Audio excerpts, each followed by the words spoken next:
Bab 527. Tahu masa lalu, tahu masa kini, tahu masa depan. Tidak ingin mati. Orang tua itu tanpa ekspresi, "Maaf, aku tidak bisa memuaskanmu dengan metode kematian ini." Suara itu terdengar, dan pedang di tangannya tiba-tiba keluar dari sarungnya. Bersenandung. Dengan suara pedang dengungan, cahaya pedang memotong Mileye dalam lengkungan indah di udara. Pedang ini, seperti sambaran petir, tidak hanya cepat, tetapi juga membawa momentum pedang yang menghancurkan dunia, seolah-olah dapat membelah dunia. Alam Taoisme.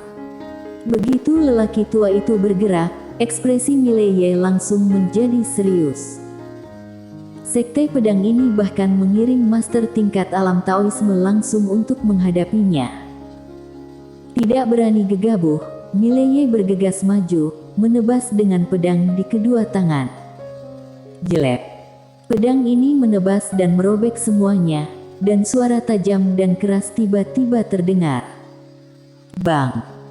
Begitu pedang Mileye menebas, dia langsung mundur ratusan meter, tapi dua pedang terbang diam-diam muncul di depan lelaki tua itu.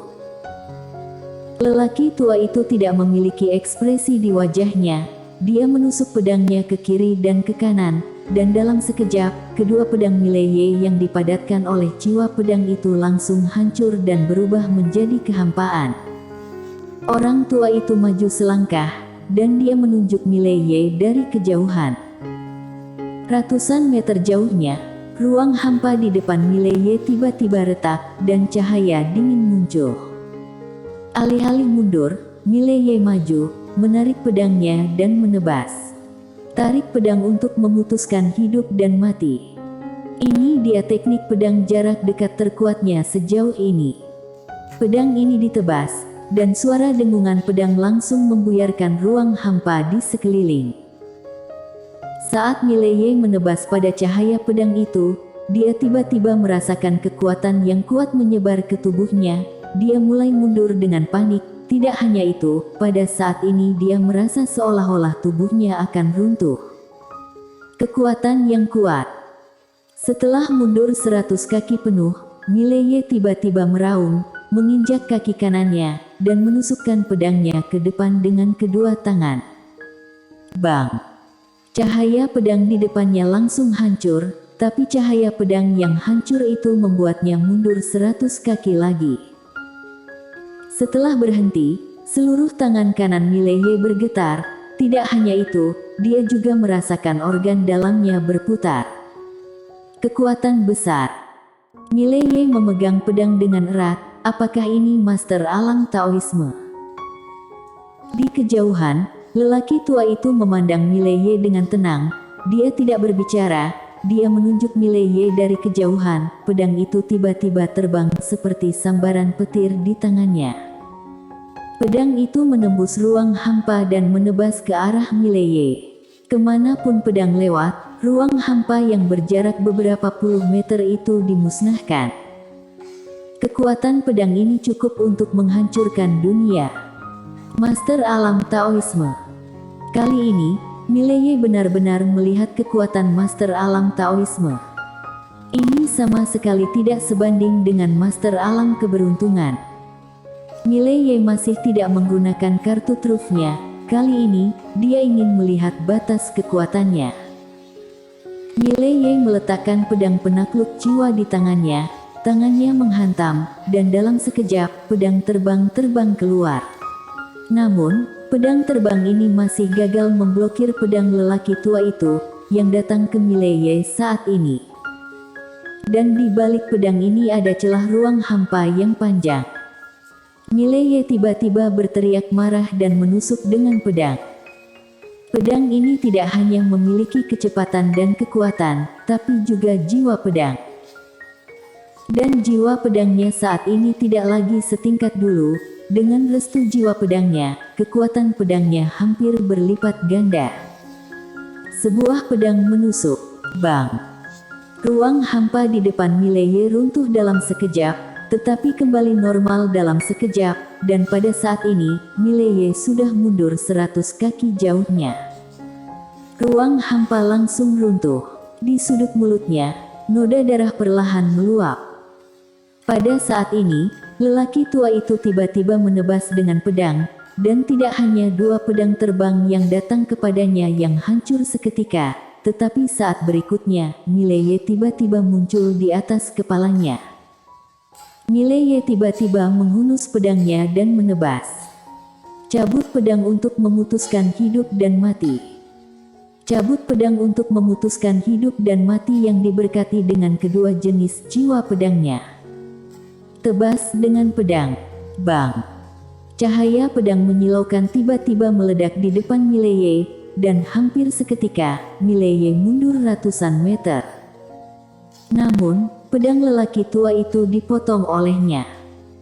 Setelah Mileye berhenti, dia menyeka darah dari sudut mulutnya, sedikit gila berkata, "Haha, sungguh mengasyikkan." Pria tua itu memandang Mileye, "Aku harus mengatakan, kamu benar-benar baik." Saat dia berbicara, dia membuka telapak tangannya, sebuah pedang muncul di telapak tangannya, dan saat berikutnya, kekuatan pedang yang mengerikan muncul di lapangan. Di seberang lelaki tua itu, Mileye tertawa, "Pak tua, aku juga berpikir kamu sangat baik." Saat dia mengatakan itu, kekuatan yang kuat tiba-tiba muncul di tubuhnya, dan pada saat yang sama, raungan naga tiba-tiba terdengar. Jiwa naga. Kekuatan naga. Dengan berkah jiwa naga dan kekuatan naga, aura tubuh Mileye langsung melejit. Tidak hanya itu, dia juga mengaktifkan kekuatan Moko. Berkat 3 kekuatan, dia ingin melihat batasannya sebelumnya, jadi dia tidak menggunakan kartu ini. Tapi sekarang, orang itu akan mulai membunuhnya. Jika dia terus menyembunyikan kartu trufnya, itu bukan lagi mencoba batasnya sendiri, tetapi mati. Melihat aura Mileye yang meroket, pria tua itu sedikit mengernyit. Saat berikutnya, pedang di tangannya tiba-tiba terbang keluar. Di kejauhan, Mileye menikam dengan pedang. Bang! Pedang lelaki tua itu dihentikan oleh pedang Mileye. Dan kali ini, Mileye hanya mundur kurang dari 10 kaki. Melihat pemandangan ini, mata lelaki tua itu tiba-tiba menyipit, dan pada saat ini, dia tiba-tiba mengangkat pedangnya untuk memblokir. Bang! Kedua pedang terbang itu menebas tepat di atas pedang di tangan lelaki tua itu.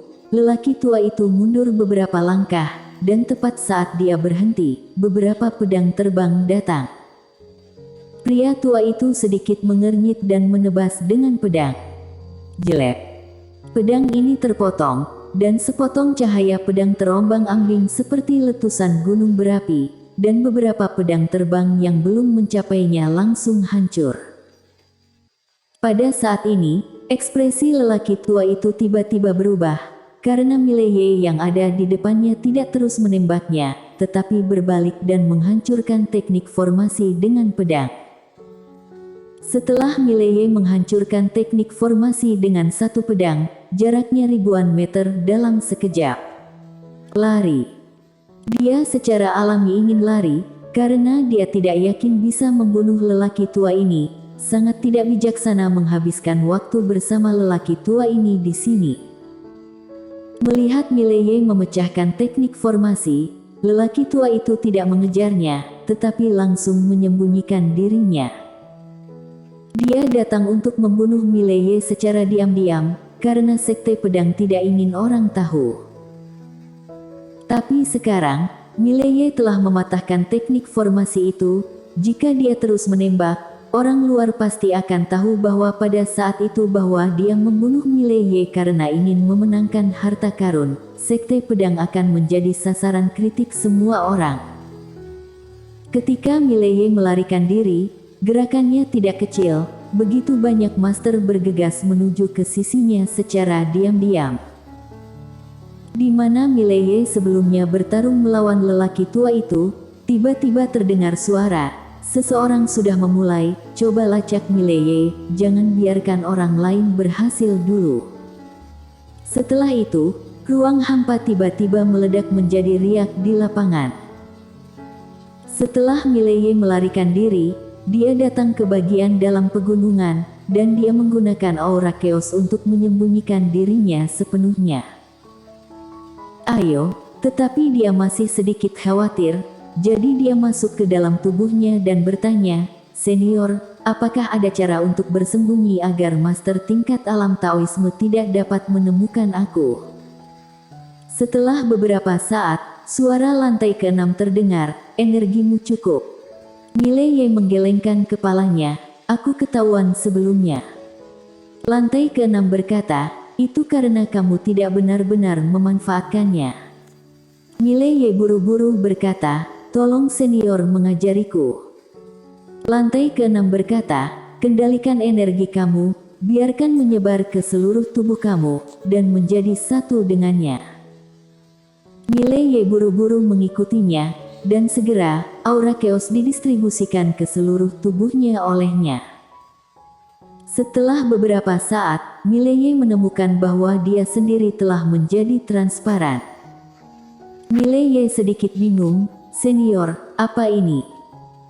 Lantai ke-6 berkata, "Energi kamu lahir dalam kekacauan, itu adalah satu dengan kekacauan dunia. Kamu menjadi satu dengannya, dan kamu adalah menyatu dengan kekacauan dunia. Kecuali untuk beberapa orang khusus, orang biasa tidak bisa menemukanmu sama sekali. Tentu saja, selama periode ini, kamu tidak dapat menembak. Jika kamu menembak, auranya meluap dan orang lain akan dapat mendeteksinya." Mileye bertanya, "Senior, aura chaos ini hanya digunakan untuk menyembunyikan aura?" Lantai ke-6 berkata, "Tentu saja tidak, hal ini dapat memurnikan tubuh. Tubuh kamu berubah secara bertahap, tetapi kamu belum merasakannya. Efek energi ini kalau berlangsung lama maka dapat memurnikan tubuh kamu sepanjang waktu. Pada akhirnya, kamu akan menemukan manfaat nyata." Mileye bertanya lagi, "Apakah ada peran lain?" Lantai 6 terdiam sejenak, lalu berkata, "Apakah aku maha tahu di hatimu?" Mileye. Lantai ke-6 berkata lagi, "Jika lain kali kamu bertanya padaku, bisakah kamu mengajukan pertanyaan yang lebih canggih? Pertanyaan semacam ini, benar-benar tingkat rendah." Mileye ragu-ragu, lalu bertanya lagi, "Senior, master yang aku temui sekarang lemah di mata kamu, bukan?" Lantai ke-6 tidak menjawab, melainkan bertanya, "Lantai di bawahku, yaitu lantai 5, sepertinya dia adalah seorang kaisar." Mileye mengangguk, dia bilang dia sudah mencapai alam kaisar. "Namun, aku tidak mengerti apa artinya itu." Lantai ke-6 berkata, "Yang disebut mencapai alam kaisar berarti dia sudah alam kebenaran Taoisme. Apakah kamu mengerti apa artinya alam kebenaran Taoisme?" Mileye berkata, "Mendapatkan jalan Tao Agung." Lantai ke-6 terdiam beberapa saat, lalu berkata, "Apakah kamu berbicara omong kosong?" Mileye. Lantai ke-6 berkata, "Yang disebut Tao adalah kebenaran hakiki, sumber energi, hukum, aturan, prinsip, tingkatan alam, Tao menghasilkan segala sesuatu, Tao ada dalam segala sesuatu, dan ada di alam semesta ini dalam berbagai bentuk. Tao berisi hukum yang tak terhitung jumlahnya, yang dikenal adalah Tao, yang tidak diketahui juga adalah Tao, sedangkan arti dari alam kebenaran Taoisme adalah pelepasan, sublimasi terus-menerus, mencari sumber energi dari semua hal, dan mencapai keabadian. Orang di lantai 5, dia melakukannya, inilah sebabnya dia bisa mencapai alam kaisar." Mileye terdiam sejenak, lalu bertanya, "Apakah Tao adalah titik tertinggi?" Lantai ke-6 berkata, "Tentu saja tidak. Sejauh yang kami ketahui, alam kebenaran Taoisme hanyalah permulaan. Sejauh menyangkut Tao, ada 4 macam tingkatan alam, Tao pemahaman pertama, Tao masa lalu, Tao masa kini, dan Tao masa depan." Mileye bertanya lagi, "Bagaimana dengan setelah itu?" Setelah lantai ke-6 terdiam beberapa saat, lalu berkata, itu adalah penerobosan Tao yang legendaris. Jika kamu berada di dalam Tao, kamu dikendalikan oleh Tao. Jika kamu menerobos Tao, kamu akan abadi. Mileye bertanya lagi, bagaimana dengan di atas penerobosan Tao? Setelah hening sejenak untuk lantai 6, berkata, sekarang, aku izinkan kamu mengajukan pertanyaan yang sepele. Mileye bersambung.